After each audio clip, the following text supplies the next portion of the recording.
Assalamualaikum warahmatullahi wabarakatuh.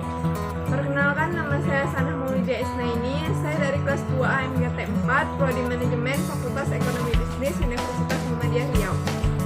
Di video kali ini saya akan menjelaskan materi dari mata kuliah pengantar manajemen.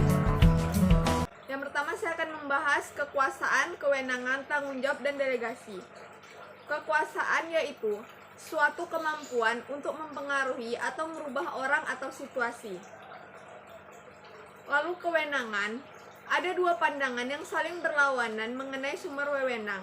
Yang pertama ada teori formal, menyatakan wewenang adalah dianugerahkan karena seseorang diberi atau dilimpahi atau diwarisi hal-hal tersebut. Lalu teori penerimaan menyatakan kunci dasar wewenang ada dalam yang dipengaruhi, bukan yang mempengaruhi. Jadi wewenang itu ada tidak tergantung pada penerimaan. Jenis kewenangan yaitu ada 3. Ada kewenangan lini, dan ada juga kewenangan staf dan kewenangan fungsional. Selanjutnya itu ada hubungan kewenangan dan tanggung jawab. Suatu manajer yang paham akan wewenangnya, maka ia akan menjalankan suatu tanggung jawab. Tapi jika manajer yang tidak paham dengan kewenangannya, maka ia cenderung lebih menghindarkan tanggung jawabnya. Selanjutnya perlimpahan wewenang. Pelimpahan wewenang adalah proses pengalihan tugas kepada orang lain yang sah dalam melakukan berbagai aktivitas yang ditujukan untuk pencapaian tujuan organisasi yang jika tidak dilimpahkan akan menghambat proses pencapaian tujuan tersebut. Selanjutnya, ada beberapa tindakan yang perlu dilakukan agar wewenang efektif. Yang pertama ada penentuan hal-hal yang dapat didelegasikan.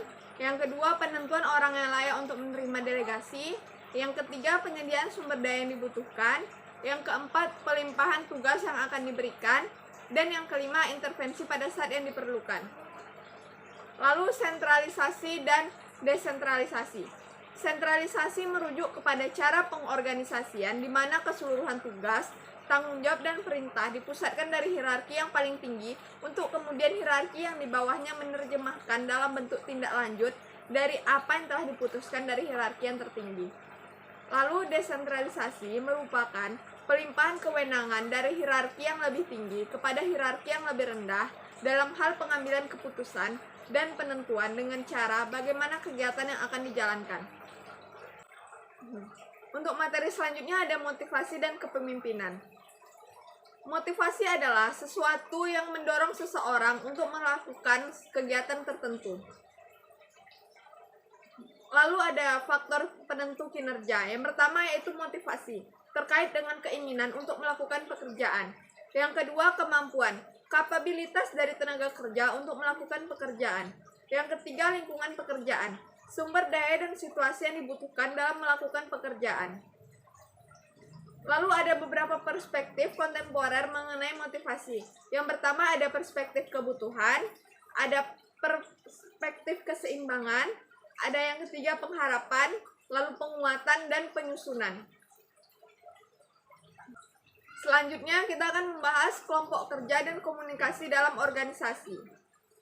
Yang pertama, pengertian dari kelompok yaitu kumpulan 2 orang atau lebih yang saling berinteraksi dan saling mempengaruhi suatu tujuan tertentu yang dipahami bersama. Untuk kelompok kerja yaitu kelompok yang disusun oleh organisasi dengan tujuan untuk menjalankan berbagai pekerjaan yang terkait dengan pencapaian tujuan organisasi. Kelompok kerja itu terbagi menjadi 2, ada kelompok kerja formal dan kelompok kerja informal. Kelompok kerja formal adalah kelompok kerja yang dibentuk atau disusun secara resmi oleh manajer, di mana kelompok kerja tersebut diberikan tugas dan pekerjaan yang terkait dengan pencapaian tujuan organisasi. Lalu untuk kelompok kerja informal yaitu kelompok kerja yang disusun atau tersusun dengan sendirinya ketika beberapa anggota dari organisasi yang kegiatannya biasanya tidak terkait langsung dengan rencana-rencana rutin dari organisasi, namun secara tidak langsung akan mempengaruhi kinerja dari orang-orang dalam organisasi. Lalu ada peran kepemimpinan dalam kelompok kerja. Ada pemimpin formal dan pemimpin informal. Pemimpin formal adalah seseorang yang ditunjuk atau ditugaskan secara formal oleh organisasi untuk memimpin orang-orang dalam melakukan suatu pekerjaan. untuk pemimpin informal adalah seseorang yang secara alamiah dianggap mampu memainkan perannya sebagai pemimpin ketika kelompok kerja telah bekerja dan saling berinteraksi. Lalu ada solidaritas dan integritas dalam kelompok kerja. Solidaritas dan integritas adalah tingkat kekompakan dan rasa memiliki, serta pandangan positif para anggota kelompok terhadap kelompok mereka sendiri. Ada beberapa cara untuk membentuk solidaritas dan integritas. Yang pertama ada memperkenalkan kompetisi dan persaingan antar kelompok kerja dalam pengertian positif. Yang kedua ada meningkatkan tingkat interaksi antar anggota dalam kelompok kerja. Yang ketiga ada mengangkat isu bersama berupa tujuan atau target-target yang harus dicapai bersama. Lalu dalam kelompok kerja juga sering terjadinya konflik, yaitu konfliknya antara lain konflik antar bawahan di bagian yang sama dalam sebuah organisasi, konflik antar bawahan dan pimpinan di bagian yang sama dalam sebuah organisasi, konflik antar bawahan di bagian yang berbeda dalam sebuah organisasi, konflik antara pimpinan dan bawahan di bagian berbeda dalam sebuah organisasi, konflik antar pimpinan bagian yang berbeda dalam sebuah organisasi, dan masih banyak lagi konflik-konflik yang terjadi lainnya. Lalu ada beberapa sumber dapat terjadinya konflik, yaitu ada faktor komunikasi, yang kedua faktor struktur tugas maupun struktur organisasi, yang ketiga faktor yang bersifat personal, dan yang keempat faktor-faktor lingkungan. Lalu selanjutnya komunikasi dalam organisasi. Komunikasi adalah proses di mana seseorang berusaha untuk memberikan pengertian atau pesan kepada orang lain melalui pesan simbolis. Lalu hambatan dalam berkomunikasi. Yang pertama itu ada hambatan individual. Hambatan individual itu ada kesalahpahaman dalam memahami pesan, ada kredibilitas individu, keterbatasan dalam berkomunikasi, kemampuan mendengarkan yang rendah, dan penilaian awal terhadap subjek tertentu. Lalu selain hambatan individual juga adanya hambatan organisasional, yaitu ada semantik, ada perbedaan tingkatan manajemen, persepsi yang berbeda antar bagian, kelebihan beban kerja, dan hambatan-hambatan lain yang banyak terjadi lagi. Lalu ada juga upaya dalam mengatasi hambatan dalam berkomunikasi, yaitu upaya yang bersifat individual, peningkatan kemampuan mendengarkan, ada dorongan untuk berkomunikasi dua arah, peningkatan kesadaran dan kemampuan dalam memahami pesan dan informasi, pemeliharaan kredibilitas individu, peningkatan pemahaman terhadap orang lain. Lalu upaya yang bersifat organisasional yaitu tindak lanjut dari setiap komunikasi yang dilakukan, pengaturan pola komunikasi yang semestinya dilakukan dalam organisasi, peningkatan kesadaran dan penggunaan berbagai media dalam berkomunikasi. Selanjutnya untuk materi terakhir saya akan membahas manajemen konflik. Konflik adalah suatu situasi apabila salah satu atau dua belah pihak menunjukkan permusuhan dan menghalangi usaha masing-masing untuk mencapai tujuan atau sasaran. Konflik merupakan suatu bagian yang alamiah dari sebuah proses sosial dan terjadi di dalam sebuah organisasi. Ada beberapa yang dapat menyebabkan konflik, yaitu ada faktor manusia. Biasanya itu ditimbulkan oleh atasan, terutama karena gaya kepemimpinannya, personil yang mempertahankan peraturan-peraturan secara kaku, lalu timbul karena ciri-ciri kepribadian individual, misalnya antara lain sikap egoistis, temperamental, sikap fanatik, dan otoriter. Lalu selanjutnya ada juga faktor organisasi. Yang pertama yaitu persaingan dalam menggunakan sumber daya, perbedaan tujuan antar unit-unit organisasi, lalu interdependensi tugas, lalu ada juga perbedaan nilai dan persepsi, kekaburan yurisdiksional, lalu masalah status, dan yang ketujuh yaitu hambatan komunikasi.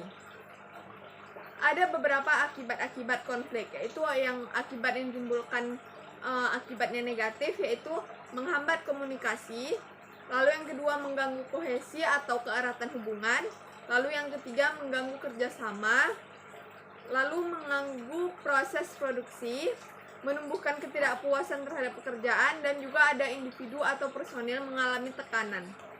Lalu selain akibat dari negatif ada juga akibat positif, yaitu membuat organisasi tetap hidup dan harmonis, lalu berusaha menyesuaikan diri dengan lingkungan, melakukan adaptasi, lalu memunculkan keputusan-keputusan yang bersifat inovatif, dan selanjutnya memunculkan persepsi yang lebih kritis terhadap perbedaan pendapat. Untuk mengatasi konflik ini bukanlah suatu hal yang sederhana. Cepat atau tidaknya konflik itu terjadi sesuai pada pihak-pihak yang terjadinya konflik dan ikut campur tangan dari pihak lain. Hal-hal yang diperhatikan dalam mengatasi konflik yaitu ada 1. Ciptakan sistem dan pelaksanaan komunikasi yang efektif. 2. Cegahlah konflik yang destruktif sebelum terjadi. 3. Tetapkan peraturan dan prosedur yang baku, terutama menyangkut hak karyawan. 4. Atasan mempunyai peran penting dalam menyelesaikan konflik yang muncul. 5. Ciptakanlah iklim dan suasana kerja yang harmonis. 6. Bentuklah tim kerja yang baik antar kelompok atau unit kerja. 7. Semua pihak hendaknya sadar bahwa semua unit merupakan mata rantai organisasi yang saling mendukung dan jangan ada yang merasa paling hebat. 8. Bina dan kembangkan rasa solidaritas. Dari penjelasan saya tadi, saya dapat mengambil kesimpulan yaitu seorang pemimpin yang baik mempunyai kekuasaan, kewenangan, dan harus bertanggung jawab dengan baik terhadap suatu perusahaan yang ia pimpin. Dalam suatu perusahaan, pasti terdapat yang namanya kelompok kerja. Tidak jarang, pasti terdapat yang namanya konflik juga. Itu tergantung bagaimana cara kita menghadapi konflik tersebut. Dan di sini peran pemimpin untuk mengatasi konflik itu sangat diperlukan. Baiklah, hanya itulah materi yang dapat saya jelaskan. Saya mohon maaf apabila ada kesalahan. Wabillahi taufiq wal hidayah. Assalamualaikum warahmatullahi wabarakatuh.